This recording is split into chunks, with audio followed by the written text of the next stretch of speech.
Very happy evening friends. இன்னைக்கு நம்ம கிளாஸ்ல 6th ஸ்டாண்டர்ட் இங்கிலீஷ்ல என்ன பார்க்க போறோம் அப்படின்னா activity 6 in unit 9 sugar or sand.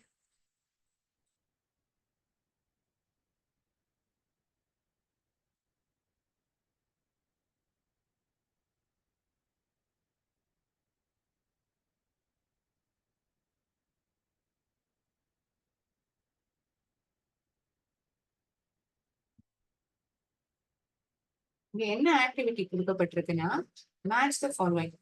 இந்த மேட்ச் த ஃபாலோயிங்ல என்ன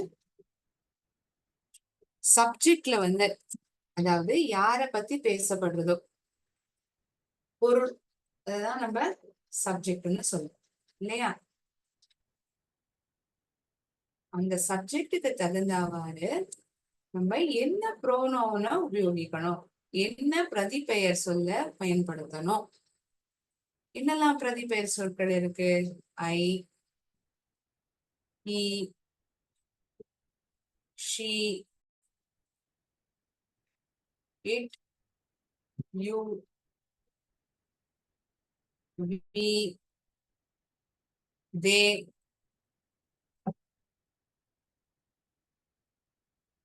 இது போன்ற வார்த்தைகள் அனைத்தும் நாம் பிரதிபெயர் சொற்களாக உபயோகிக்கின்றோம். ஹீங்கிற வார்த்தை அவன், அவள், அது, நீ அல்லது நீங்கள், நாங்கள். இதில் என்னுடைய பெயரும் இன்னொருடைய ஒரு நபரினுடைய பெயரும், அதாவது ஷீலா, ஐ, ஷீலா மற்றும் நானும் என்ற பொழுது அப்பொழுது நாம் பயன்படுத்தக்கூடிய பிரதிபெயர் சொல்லானது வி. இதுவே வந்து மூணாவது நபர் பன்மை வார்த்தையாக இருந்தார். பன்மை வார்த்தைனா plural form.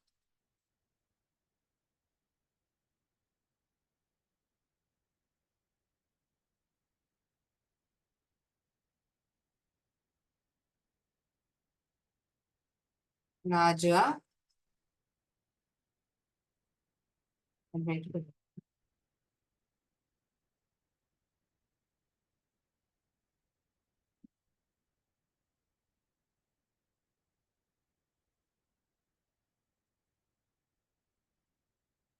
Ravi is my best friend. Ravi என்னுடைய நெருக்கமான நண்பர். ரவி 7ஆம் வகுப்பு அல்லது 6ஆம் வகுப்பு படித்துக் கொண்டு இருக்கிறார். Ravi is studying 6th standard. இங்கு நாம் பார்த்தோம் என்றால் இந்த இரண்டு வாக்கியங்களிலும் நாம் பேசக்கூடிய நபர் யாரை பத்தி பேசிக் கொண்டிருக்கிறோம்? ரவியை பத்தி பேசிக் கொண்டிருக்கிறோம் இல்லையா? இது ஒரு ஆணா பெண்ணா? ஆண். ஆண் என்று வரும் பொழுது அதுவும் துவக்கத்திலேயே யாரை பத்தி பேசப்படுகிறதோ ஆரம்பத்திலேயே வாக்கிய ஆரம்பத்திலேயே நாம் பயன்படுத்துகிறோம் என்றால் ரவி என்ற பெயருக்கு பதிலாக நாம் என்ன எழுதலாம்? வேற ஒரு வார்த்தை எழுதலாம். என்ன வார்த்தை உபயோகிக்கலாம்? ஹீங்கிற வார்த்தை உபயோகிக்கலாமா? He is studying 6th standard. 6ஆம் வகுப்பு படித்துக் கொண்டு இருக்கிறார். இந்த ஹீங்கிற வார்த்தை யாரு குறிக்கிறது? ரவிங்கிற நபரை குறிக்கிறது.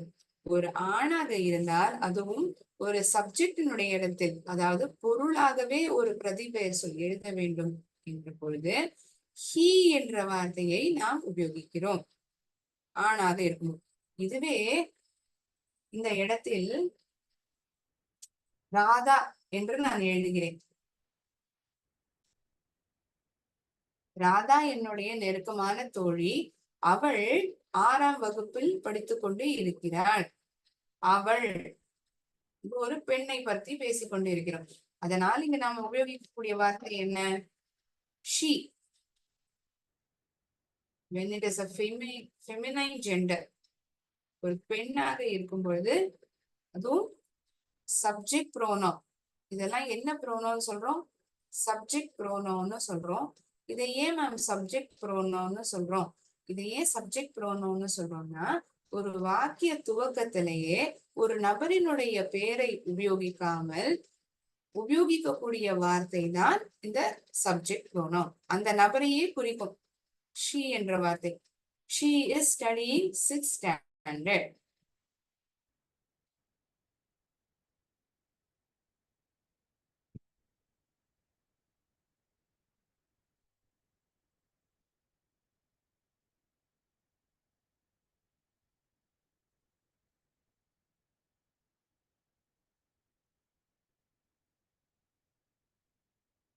ராதா அண்ட் ஐ, இரண்டு நபர்கள் இங்கு எழுதப்பட்டுள்ளது. இரண்டு நபர்கள் என்ற பொழுது இது பன்மை வார்த்தை இல்லையா? ஒருத்தரை பத்தி பேசுறோமா, ஒண்ணுக்கு மேற்பட்ட நபரை பேசுறோமா? இரண்டு பேரை பத்தி பேசுறோம். Radha and I are best friends. ராதாவும் மற்றும் நானும் நெருக்கமான நண்பர்கள். நாங்கள் 6ஆம் வகுப்பில் படித்துக் கொண்டு இருக்கிறோம்.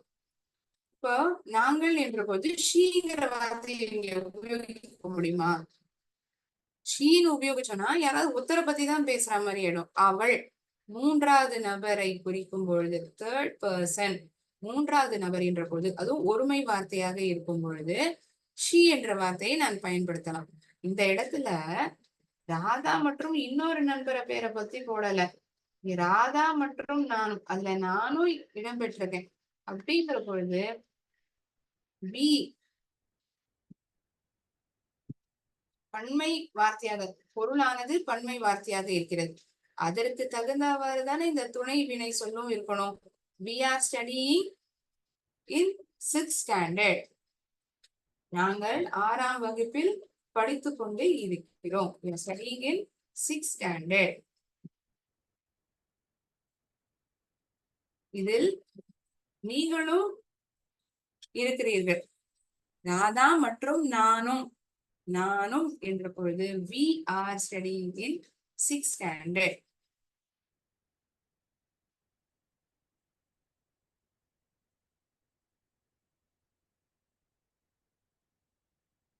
ஒருவேளை இந்த இடத்தில் தீபா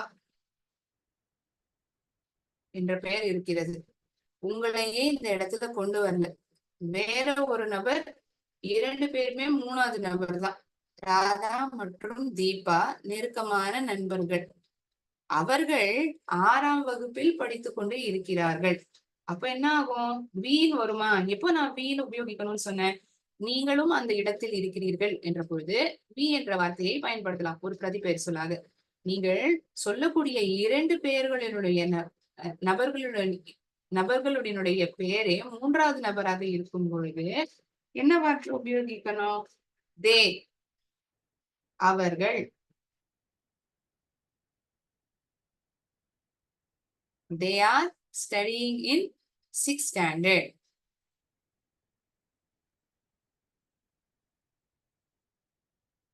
நீங்களும் உங்களுடைய நண்பனும் பேசிக்கொண்டு இருக்கிறீர்கள்.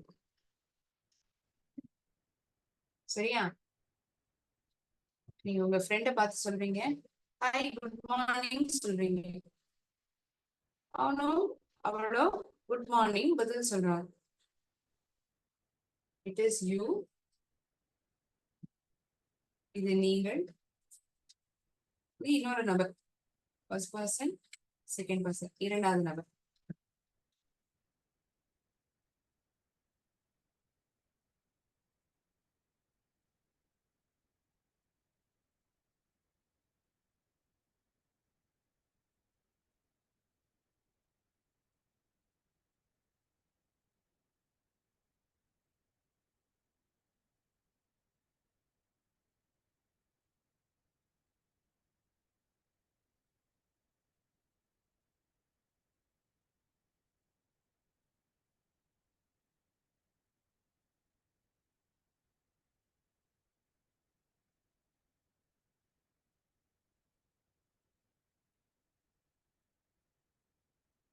நீங்களும் உங்களுடைய நண்பரும் பேசிக்கொண்டு இருக்கிறீர்கள். பேசிக்கொண்டிருக்கும் பொழுது நீங்கள் அந்த நண்பரை பார்த்து சொல்கிறீர்கள், நீதான் என்னுடைய நெருக்கமான நண்பன், you are my best friend. இங்கு யார் இருக்கிறார்? நீங்களும் உங்களுடைய நண்பரும். இரண்டாவது நபரை சொல்லும் பொழுது யூ என்ற பிரதிபெயர் சொல்லை நாம் உபயோகிப்போம். You are my best friend, நீ என்னுடைய நெருக்கமான நண்பன், தோழி. It's a girl. You are my best friend, நீ என்னுடைய நெருக்கமான தோழி. இது ஆங்கிலத்துல சொல்லும் போது எந்த வித்தியாசமும் இருக்காது. You are my best friend. இந்த யூ என்னக்கூடிய வார்த்தை இரண்டாவது நபருக்கு நாம் பயன்படுத்துவோம். Second person. It can be singular or plural. இப்ப நான் உங்களை சொல்லுகிறேன் என்றால், நீங்கள் அனைவரும் என்னுடைய கிளாஸை கேட்டுக்கொண்டு இருக்கிறீர்கள். You are listening to my class. அப்பொழுது நீங்கள் ஒருமை வார்த்தை என்று நான் சொல்வேனா, பன்மை வார்த்தை என்று சொல்வேனா? நீங்கள் அனைவரும் கேட்டுக்கொண்டு இருக்கிறீர்கள். அப்பொழுது யூ என்ற வார்த்தை ஒரு பன்மை வார்த்தையாக தானே சொல்லப்படுறது, இல்லையா? ஒரு நபர், இரண்டாவது நபர் ஒருமை வார்த்தையாக இருந்தாலும் யூ, அதுவே பன்மை வார்த்தையாக இருந்தாலும் யூ என்றுதான் நாம் ஆங்கிலத்தில் உபயோகிக்கிறோம். நீ என்னுடைய நெருக்கமான நண்பன். நீங்கள் அனைவரும் என்னுடைய வகுப்பை கேட்டுக்கொண்டு இருக்கிறீர்கள். நீங்கள் அனைவரும், you, all of you are listening to my class. So here there is no difference. நீங்கள் அனைவருங்கிற பொழுதும் அந்த இடத்துல யூ தான் நான் பயன்படுத்துறேன். நீதான் என்னுடைய நெருக்கமான நண்பன் சொல்லும் பொழுதும் நான் யூங்கிற வார்த்தையை பயன்படுத்துறேன். அதனால இந்த யூ என்னக்கூடிய வார்த்தை செகண்ட் பர்சன், இரண்டாவது நபர் ஒருமை சொல்லாவும் பயன்படுத்தலாம், பன்மை வார்த்தையாகவும் நாம் பயன்படுத்தலாம். சோ இதெல்லாம் ஏன் மேம் நம்ம இப்ப மறுபடியும் தெரிஞ்சுக்கிறோம்? இதெல்லாம் ஏன் மறுபடியும் தெரிஞ்சுக்கணும் அப்படின்னா, கொடுக்கப்பட்ட மேட்ச் தி ஃபாலோயிங்ல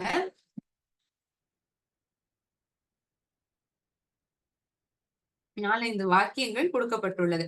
அதற்கு தகுந்த பிரதிபெயர் சொல் என்ன என்ன என்னவாக உபயோகிக்க முடியும் என்று நாம் கண்டுபிடிக்கணும். சரியா?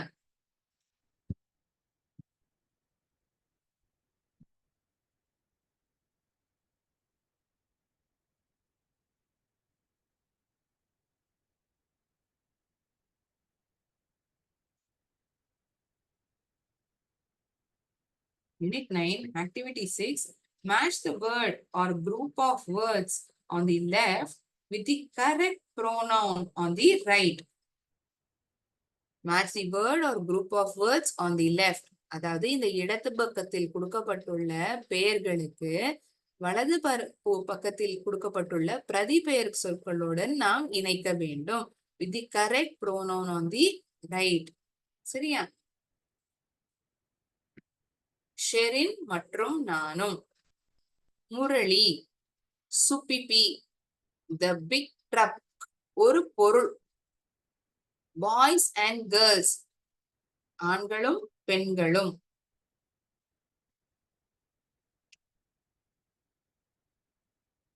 ஷெரின் மற்றும் நானும். உங்களுடைய நீங்களும் அதில் இருக்கிறீர்கள். நான் போர்ட்ல எழுதுறேன்.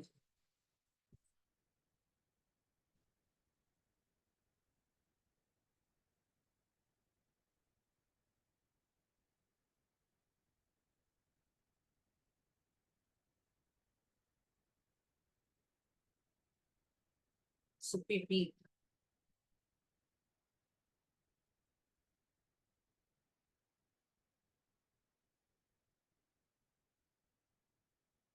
ஒரு வார்த்தை கொடுத்திருக்காங்கன்னா அந்த வார்த்தை ஒரு இடமா, இதெல்லாம் நாம் புரிந்து கொள்ள வேண்டும். என்னெல்லாம் பார்க்கணும்?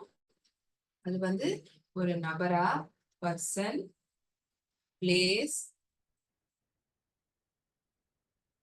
Animal R thing.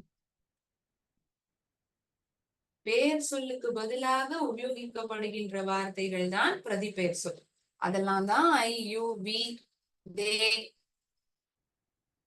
இந்த வார்த்தைகள்லாம், இல்லையா? கொடுக்கப்பட்டுள்ள வார்த்தைகள் ஒரு நபரா, இடமா, விலங்கா அல்லது பொருளா? ஒரு நபராக இருந்தா ஆணா பெண்ணா? மாஸ்குலைன், எம்னா மாஸ்குலைன், ஆண். ஃபெமினைன். எஃப். எஃப் என்றால் ஃபெமினைன். ஃபெமினைன் என்றால் என்ன? ஒரு பெண். அது கூட அதோடைய ஸ்பெல்லிங் என்ன? FEMININE. சிம்பிளா சொன்னா இது ஒரு கேர்ளா பாயா? இன்னும் சுலபமா புரியும். இதுவே ஒரு ஆண் நபராக இருந்தால் மாஸ்குலைன் ஜெண்டர். பெண்ணாக இருந்தால் ஃபெமினைன் ஜெண்டர். நீங்களும் என்பது சொல்லுங்கள். Masculine gender. பெண்ணாக இருந்தால் ஃபெமினைன் ஜெண்டர். ஆணாக இருந்தால் என்ன பிரதிபெயர் சொல் உபயோகிப்போம்? பெண்ணாக இருந்தால் என்ன பிரதிபெயர் சொல் உபயோகிப்போம்? அதை நம்ம ஐடென்டிஃபை பண்ற மாதிரி இருக்கணும்.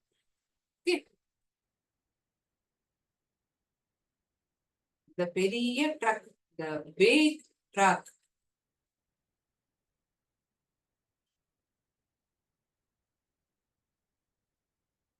Boys and girls.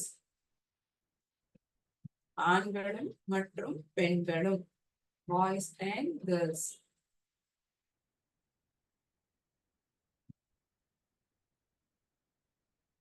என்னெல்லாம் பிரதிபெயர் சொற்கள் கொடுக்கப்பட்டிருக்கு? அவன், அவள், நாங்கள், அவர்கள், அது. இந்த அதுங்கிற வார்த்தை ஒரு இடத்துக்கும் நம்ம பயன்படுத்துவோம், பொருளுக்கும் உபயோகிப்போம், விலங்குக்கும் உபயோகிப்போம். சரியா? ஷெரின் மற்றும் நானும். ஷெரின் மற்றும் நானும் படித்துக் கொண்டு இருக்கிறோம். ஷெரின் மற்றும் நானும் படித்துக் கொண்டு இருக்கிறோம். இதை ஆங்கிலத்தில் எப்படி சொல்லலாம்? We are studying. நாங்கள் படித்துக் கொண்டு இருக்கிறோம். அதனால் நாம் உபயோகிக்க வேண்டிய ப்ரோனவுன் பிரதிபெயர் சொல் we. இந்த இடத்தில் நீங்களும் இருக்கிறீர்கள், அதனால் நாங்கள். இதுவே இரண்டு பேருமே மூணாவது நபரா இருந்தாங்கன்னா அவர்கள், தே. இதில் நீங்களும் இடம்பெற்று இருக்கிறீர்கள் என்ற காரணத்தினால் வி. முரளி. சோ இங்க என்ன சொன்ன? பர்சன், பிளேஸ், அனிமல், திங் பாத்துக்கணும்னு. பர்சன்னா ஆணா பெண்ணா, மாஸ்குலைனா ஃபெமினைனா பார்த்துக்கணும் இல்லையா? முரளி என்பது ஒரு ஆணினுடைய பெயர். அதனால்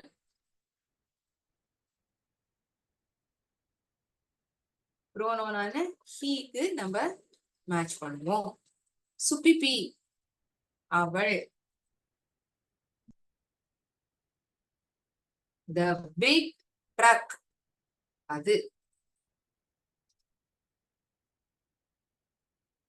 The big truck is coming on the way.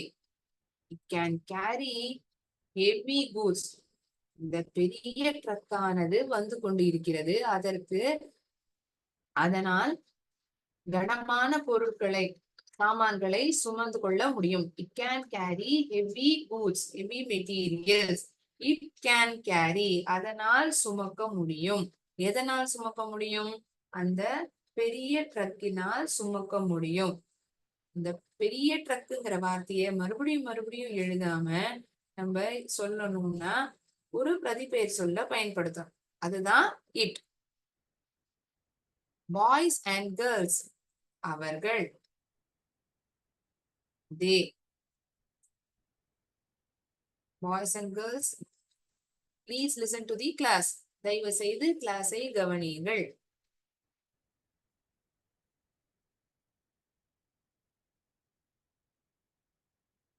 They are attending 6th standard English session. அவர்கள் 6ஆம் வகுப்பு ஆங்கில பாடத்தை அட்டெண்ட் செய்து கொண்டு இருக்கிறார்கள். They are attending. அவர்கள். பாய்ஸ் அண்ட் கேர்ள்ஸ் இது பன்மை வார்த்தைகள். ஒரு ஆண் ஒரு பெண்ணா? கிடையாது. பன்மை வார்த்தை. Boys, girls. ஆண்கள், பெண்கள்.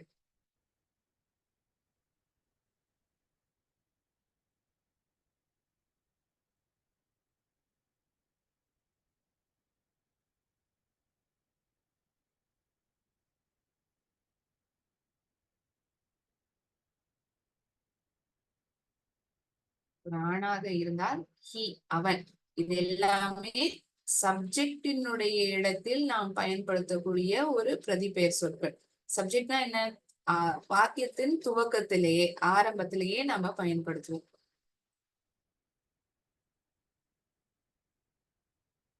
he, she, we, they, it. நாங்கள், அவர்கள், அது,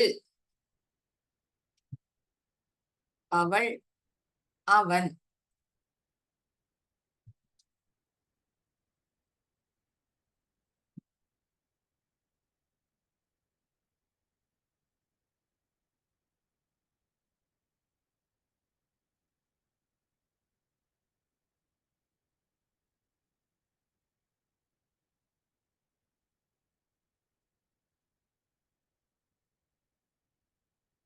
One moment.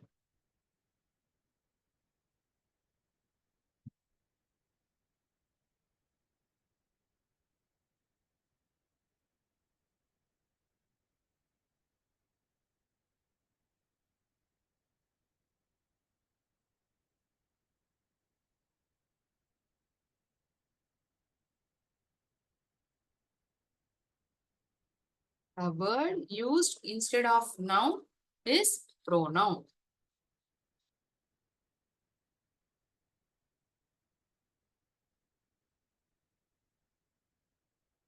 Word used instead of noun is pronoun.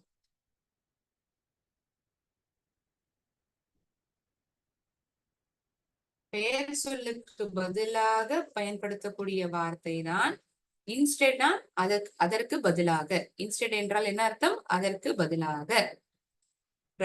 பெயர் சொல்லுக்கு பதிலாக உபயோகிக்கக்கூடிய வார்த்தை தான் பிரதி பெயர் சொல். இதெல்லாம்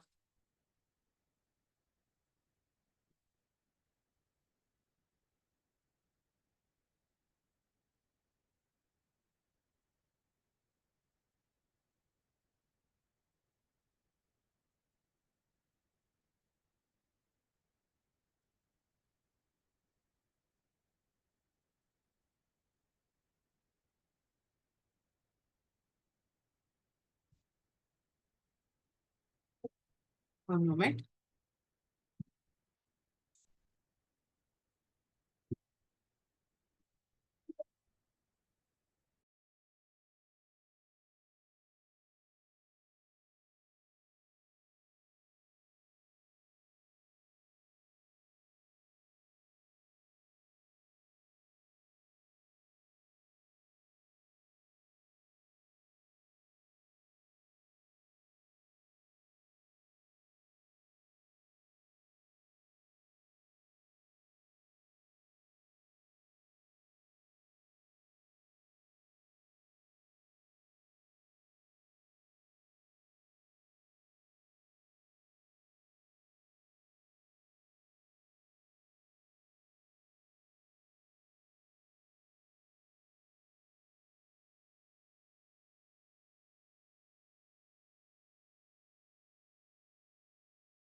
We can see a picture of two boys playing ball.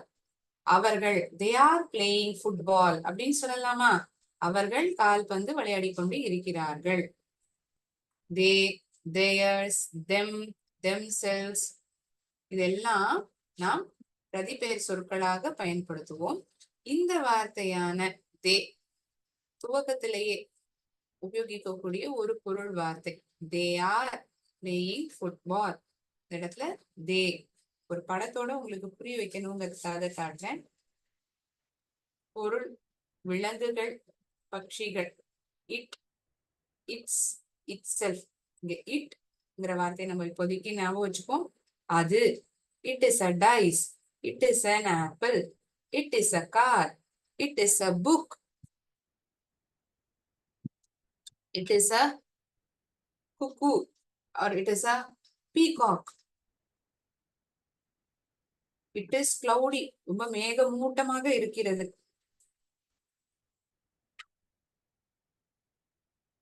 பெண்ணாக இருக்கும் பொழுது ஷீ, ஹர், ஹர்ஸ், ஹர்செல்ஃப். இங்கு சப்ஜெக்டாக நாம் பயன்படுத்தக்கூடிய ஒரு பிரதிபெயர் சொல் தான் ஷீ. ஷீ அவள்.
அடுத்தபடியாக நாம் பார்க்க இருப்பது யூனிட் 9-இல் உங்களுடைய ஒர்க் புக்ல ஒரு ஆக்டிவிட்டி பெண்டிங்ல இருக்கு.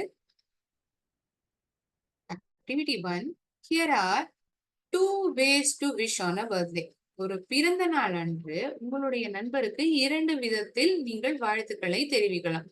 பிறந்த நாள் நல்வாழ்த்துக்கள், happy birthday, many many happy returns of the day.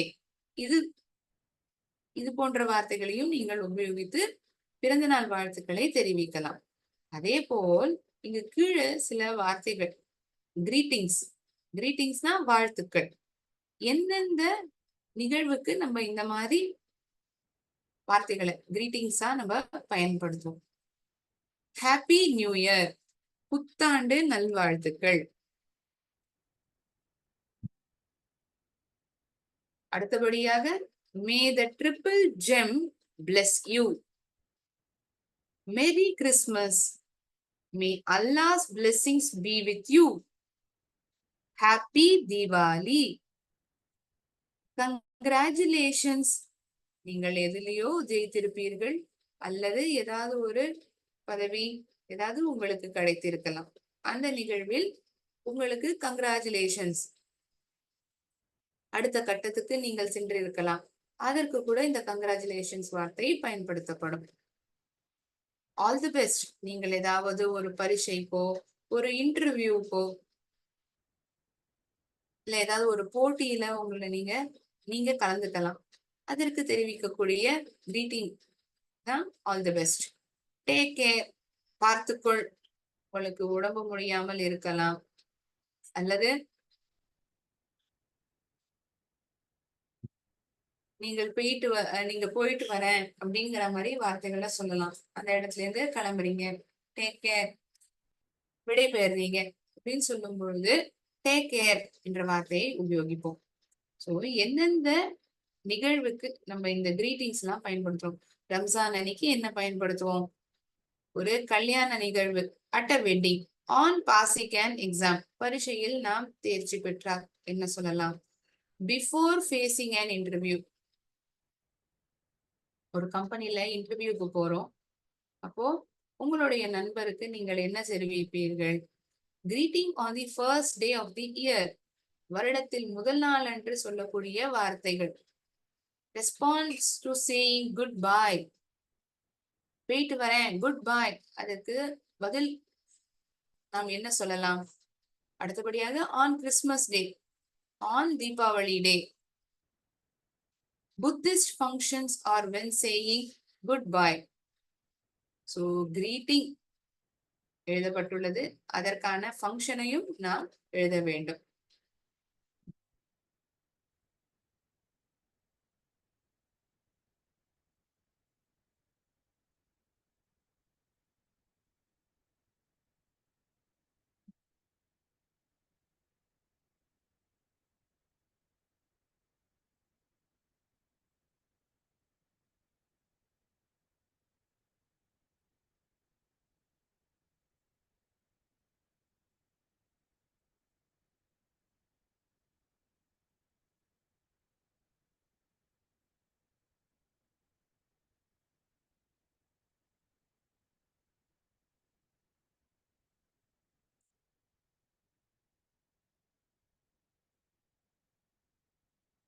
Greeting mother மற்றும் அதற்கான ஃபங்க்ஷன், எந்த நிகழ்ச்சியில் நாம் அதை பயன்படுத்துவோம், எந்த சந்தர்ப்பத்தில் நாம் உபயோகிக்கலாம்,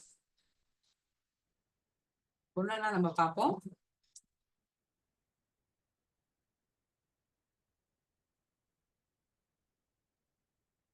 happy new year,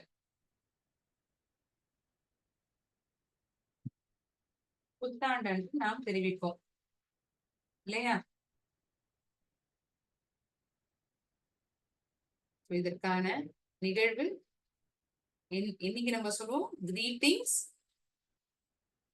on first day, முதல் நாள் அன்று. ஃபர்ஸ்ட் டே, முதல் நாள் அன்று, first day of new year, புத்தாண்டன்று நாம் தெரிவிக்கக்கூடிய வாழ்த்துக்கள் தான் இது. இதுதான் அதற்கான அர்த்தம்.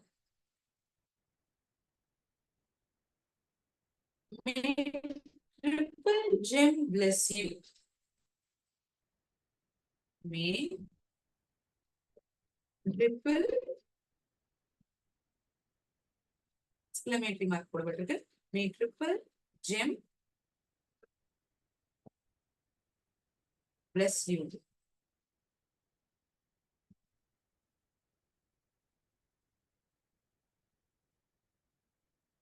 So, these greeting, this kind of greeting is said on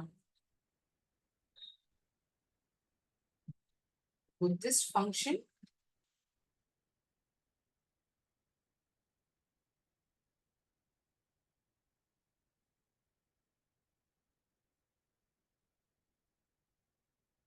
or when saying goodbye. When saying goodbye.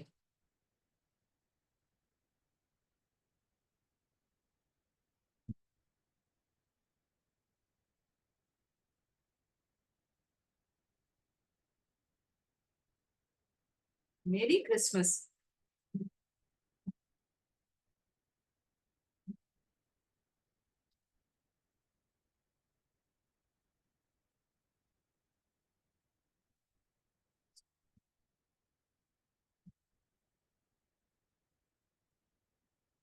இதை நாம் இப்பொழுது தெரிவிக்கிறோம் on Christmas Day.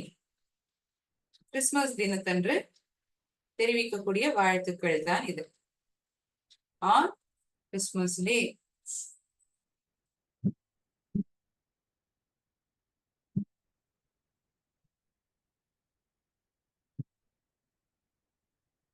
அதாவது may Allah's blessings be with you. அல்லாஹ்வினுடைய ஆசீர்வாதங்கள் உன்னுடன் இருக்கட்டும். May Allah's blessings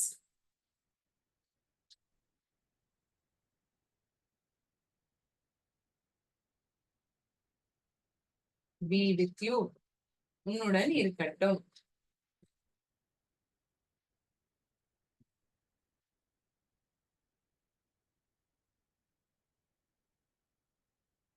இங்கு கொடுக்கப்பட்டுள்ள ஆப்ஷனில் on ரம்ஜான், ரம்ஜான் பண்டிகை அன்று.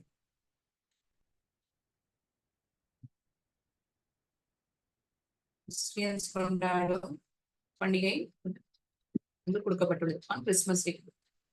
முஸ்லிம்கள் கொண்டாடக்கூடிய பண்டிகை on Ramzan. May Allah's blessings be with you is the greeting that they tell. இது போன்ற வார்த்தைகளை அவர்கள் வாழ்த்துக்களாக உபயோகிப்பார்கள்.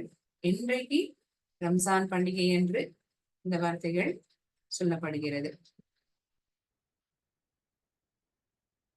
அடுத்ததாக நான் எழுதுகிறேன்.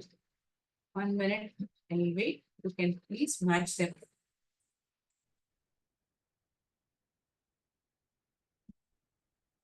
சரியா?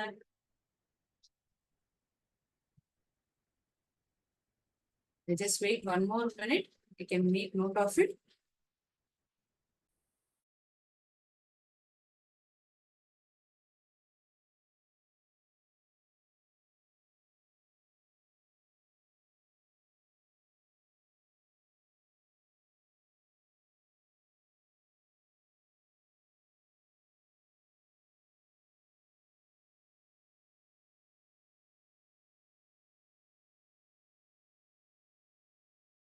அடுத்ததாக பார்க்கலாம்.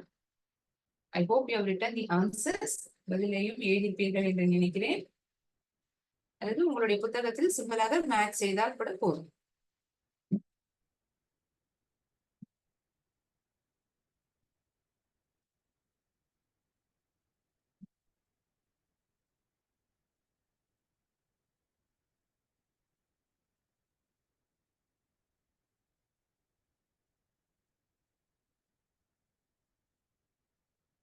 தீபாவளி பண்டிகை என்று சொல்லக்கூடிய வாழ்த்துக்கள். ஹாப்பி தீபாவளி. வீட்டில் இருக்கும் அனைத்து நபர்களுக்கும் நண்பர்களுக்கும் நம்ம அப்படித்தானே வாழ்த்துக்களை தெரிவித்துப்போம் இல்லையா? ஆன் தீபாவளி. கங்க்ராச்சுலேஷன்ஸ், வாழ்த்துக்கள். நீங்கள் ஏதாவது ஒரு பரிசை வென்றிருக்கலாம், இல்ல போட்டியில ஜெயிச்சிருந்திருக்கலாம், உயர் பதவி உங்களுக்கு கொடுக்கப்பட்டிருக்கலாம், அதற்கான வாழ்த்து கூட இருக்கலாம். பரீட்சையில் ஆன் பாசிங்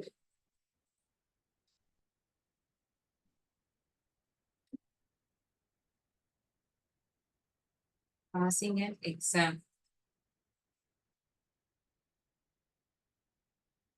இதே வாழ்த்துக்கள் இன்னொரு நிகழ்வுக்கும் பயன்படுத்த முடியும்.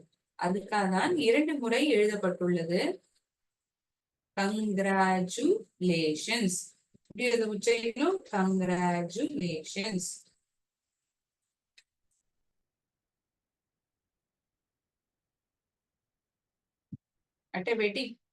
ஒரு திருமண நிகழ்வுக்கு நீங்க போயிருக்கீங்க. அப்ப அந்த திருமண தம்பதியருக்கு கூட நம்ம இதை சொல்லலாம். வாழ்த்துக்கள், ஆல் தி பெஸ்ட்.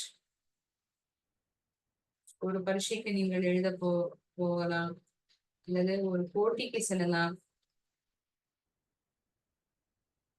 அனைத்துக்கும் செய்வதற்கு முன்பாக உபயோகிக்கக்கூடிய வாழ்த்துக்கள் தான் இது.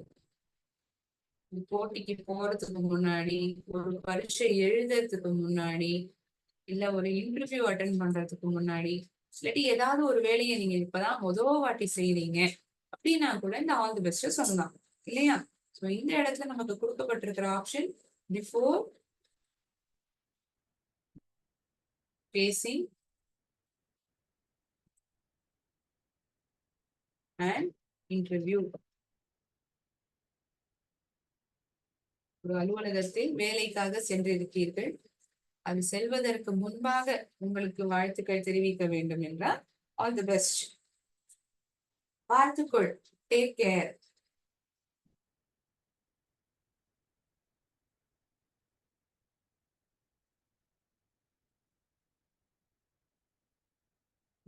அனைத்து வாழ்த்துக்களுக்கும் எழுதிய பிறகு ஒரு ஆச்சரியக்குறி போடப்பட்டுள்ளது.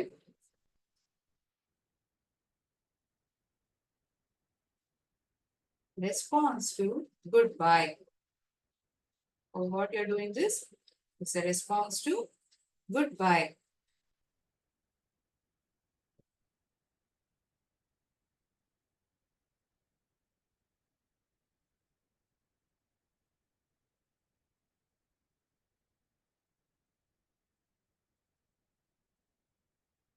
வாழ்த்துக்கள் அனைத்தும் எழுதப்பட்டுள்ளது. எந்த நிகழ்வில் அல்லது எப்பொழுது அதை நாம் சொல்வோம் என்பதற்கான பதில்தான் இவை அனைத்தும்.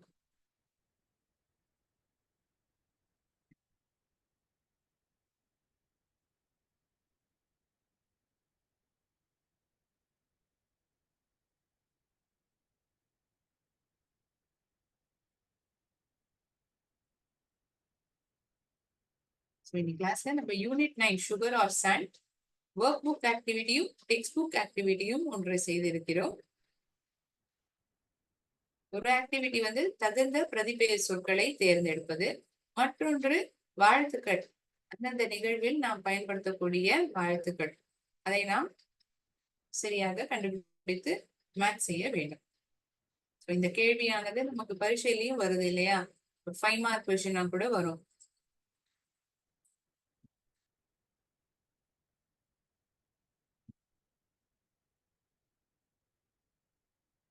Any doubts to anyone in today's class?